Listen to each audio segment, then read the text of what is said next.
വിദ്യ, അങ്ങനെ ഒരു നിർണായകമായിട്ടുള്ള ദിവസമായിരുന്നു ഇന്ന്. അതായത് 22-ാം തീയതി വലിയ രീതിയിലുള്ള ആക്രമണം ഇറാനിലേക്ക് തൊടുത്തുവിടും, ഒരു സമാധാന ചർച്ചയ്ക്ക് രംഗത്ത് വരും എന്നൊക്കെ പറഞ്ഞുകൊണ്ട് ട്രംപ് വലിയ പ്രസ്താവനകൾ ഇറക്കിയിരുന്നു. പക്ഷേ ഇപ്പോൾ ലോകത്തിന് മുന്നിലും ഇറാൻ്റെ മുന്നിലും മുട്ടുകുത്തിയിരിക്കുന്ന അമേരിക്കയാണ് കാണാൻ സാധിക്കുന്നത്. മാത്രമല്ല, കീഴടങ്ങാതെ അമേരിക്കയുടെ ഭീഷണികൾക്ക് വില കൊടുക്കാതെ ഇറാൻ തൻ്റെ നീക്കങ്ങളുമായിട്ട് നടത്തുകയാണ്. എന്ത് തോന്നുന്നു ഈ ഒരു രീതി, അമേരിക്ക ഇങ്ങനെ ഒരു സ്വീകരിച്ച ഒരു നയം എന്ന് പറയുന്നത്? രേഷ്മ, ഈ ഒരു ഇടക്കാല യുദ്ധത്തിനൊരു ഒരു താൽക്കാലിക വിരാമം ഇട്ടുകൊണ്ട് ട്രംപ് യുദ്ധം തൽക്കാലത്തേക്കില്ല, ചർച്ചകൾ നടക്കട്ടെ എന്നുള്ള രീതിയിലേക്ക് മുന്നോട്ട് പോവുകയായിരുന്നു. പക്ഷേ ഇന്നത്തെ ഈ ഒരു തീയതിയിൽ നമ്മളെല്ലാവരും ഉറ്റുനോക്കിക്കൊണ്ടിരുന്നൊരു കാര്യം അത് തന്നെയാണ്. എന്താണ് ഇനി സംഭവിക്കാൻ പോകുന്നത്? ഈ താൽക്കാലിക യുദ്ധത്തിൻ്റെ വിരാമമൊക്കെ മാറ്റി യുദ്ധം പുനരാരംഭിക്കുന്ന രീതിയിലേക്കൊക്കെ കാര്യങ്ങൾ മുന്നോട്ട് പോയിരുന്നു. ഒരുപാട് അന്ത്യശാസനങ്ങൾ ട്രംപ് നൽകുകയും ചെയ്തിട്ടുണ്ടായിരുന്നു. അങ്ങനെ ചെയ്യരുത്, ഇങ്ങനെ ചെയ്യരുത്. പ്രത്യേകിച്ച് ഹോർമൂസ് കടലിടുക്കിൽ ഒരു ബ്ലോക്കേഡൊക്കെ ഏർപ്പെടുത്തിയ ഒരു സാഹചര്യം നമുക്കറിയാവുന്നതാണ്.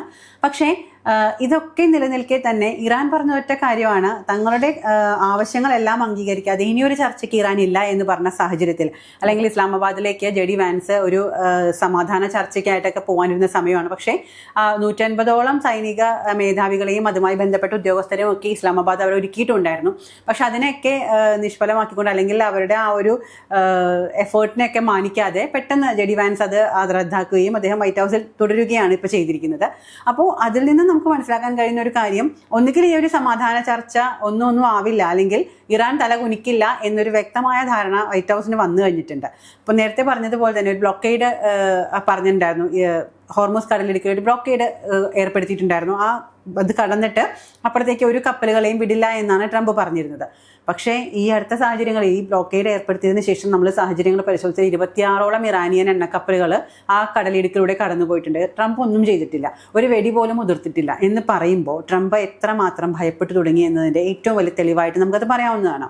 ഇപ്പോൾ ട്രംപ് ഈ ഒരു കാര്യം പറഞ്ഞിട്ടുണ്ട്. അതായത് പാകിസ്ഥാന്റെ അഭ്യർത്ഥന മൂലമാണ് വെടിനിർത്തൽ കരാർ നീട്ടിവെച്ചിരിക്കുന്നത്. ഇത് പാകിസ്ഥാന്റെ തലയിലാക്കാൻ നോക്കുന്ന ഒരു ശ്രമമല്ലേ?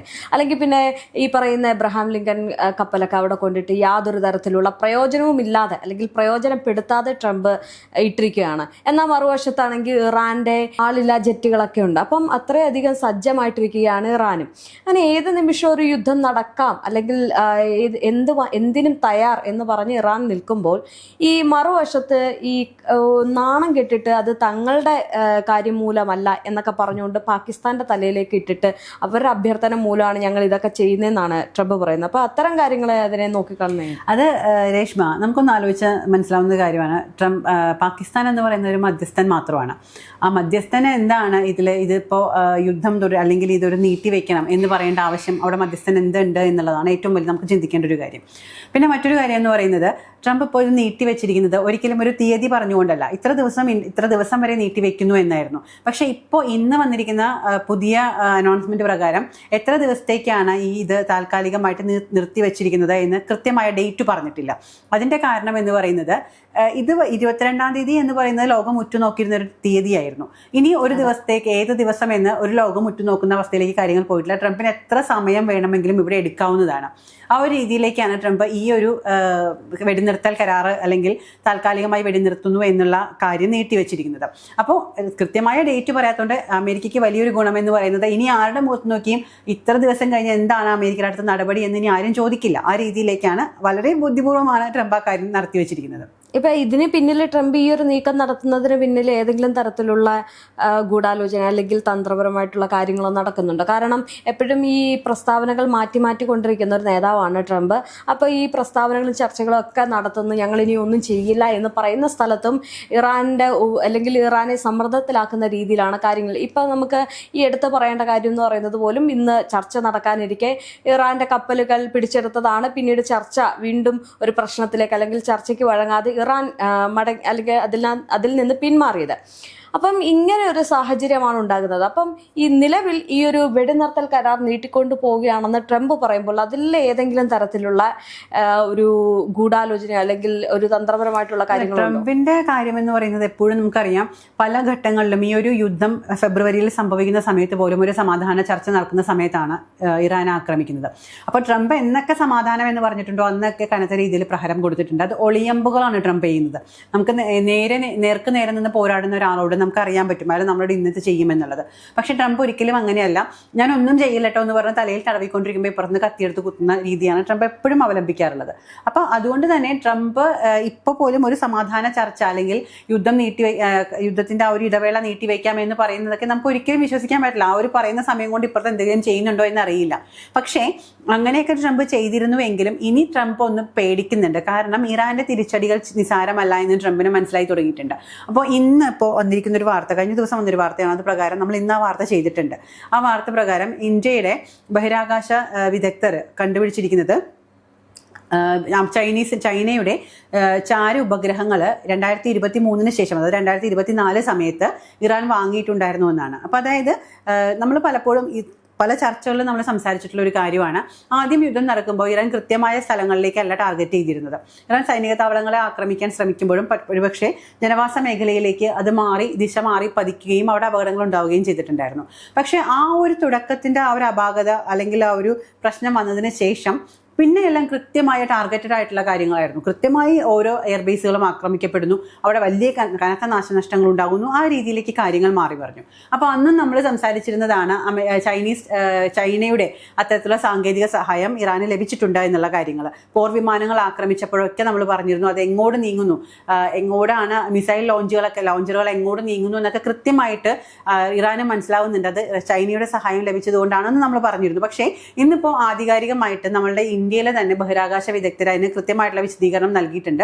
അവർ ഈ പറയുന്ന പകലിന്റെ വെളിച്ച സമയത്ത് ഈ ഉപഗ്രഹങ്ങൾ സാറ്റലൈറ്റുകളെ നിരീക്ഷിച്ചുകൊണ്ടും അതുപോലെ തന്നെ ശാസ്ത്രീയ വിശകലനങ്ങൾ നടത്തിക്കൊണ്ടും ഏതൊക്കെ സമയത്താണ് AITE-1B എന്ന് പറയുന്ന ഒരു സാറ്റലൈറ്റ് ആണ്, ഒരു ഉപഗ്രഹമാണ് ഇപ്പോൾ ഇറാൻ ചൈനയുടെ കയ്യിൽ നിന്നും വാങ്ങിയിരിക്കുന്നത്. അപ്പോൾ ഈ ഒരു സാറ്റലൈറ്റിന്റെ സഹായത്തോടു കൂടിയാണ്, ഈ ഒരു ഉപഗ്രഹത്തിന്റെ സഹായത്തോടു കൂടിയാണ് ഇറാൻ എത്ര കൃത്യമായ ആക്രമണം നടത്തിയിരുന്നത്. അപ്പോൾ നമ്മൾ ചിന്തിക്കേണ്ട ഒരു കാര്യം എന്ന് പറയുന്നത് 2026 ആക്രമണം സ്റ്റാർട്ട് ചെയ്യുന്നത്, യുദ്ധം തുടങ്ങുന്നത്. പക്ഷേ 2023 ശേഷം ഇറാൻ കൃത്യമായി സജ്ജമായിരുന്നു, കൃത്യമായ പ്ലാനിങ് നടത്തിയിട്ടുണ്ടായിരുന്നു എന്നുള്ളത് നമുക്ക് മനസ്സിലാവുന്ന ഒരു കാര്യമാണ്. പക്ഷെ അമേരിക്കയ്ക്ക് അത് മനസ്സിലായത് എപ്പോഴാണ്? ഈ സമയത്താണ്. അതുകൊണ്ട് തന്നെ യുദ്ധം നീട്ടിവെക്കുക അല്ലാതെ അമേരിക്കയ്ക്ക് മറ്റു മാർഗങ്ങളില്ല. ഒരു ചെറിയ ഒരെണ്ണം തൊടുത്ത് വിട്ട് കഴിഞ്ഞാൽ അതിൻ്റെ ഇരട്ടിയാണ് ഇപ്പുറത്തേക്ക് വരുന്നത്. അപ്പോൾ അതുകൊണ്ട് തന്നെ അമേരിക്കയ്ക്കെതിരായി GCC രാജ്യങ്ങൾ, അറബ് രാജ്യങ്ങൾ, പശ്ചിമേഷ്യ ഒന്നാകെ അമേരിക്കയ്ക്കെതിരായി മാറി തുടങ്ങിയപ്പോഴേക്കാണ് അമേരിക്കയ്ക്ക് മനസ്സിലായത് ഇനി ഒറ്റപ്പെടലിൻ്റെ ഒരു അവസ്ഥയിലേക്കാണ് അമേരിക്ക പോകുന്നത്. അതുകൊണ്ട് തന്നെ ഇനി മറഞ്ഞിരുന്ന് ആക്രമിക്കാം എന്നുള്ളത് ഒരു വ്യാമോഹമാണ്. ആക്രമിച്ചു കഴിഞ്ഞാൽ തിരിച്ചു വരുന്ന പ്രത്യാക്രമണം തടയാൻ കഴിയുന്നതല്ല. അപ്പോൾ അതുകൊണ്ട് തന്നെ ഒന്ന് മയപ്പെട്ടേക്കാം എന്ന രീതിയിലേക്കാണ് അമേരിക്ക മാറുന്നത്.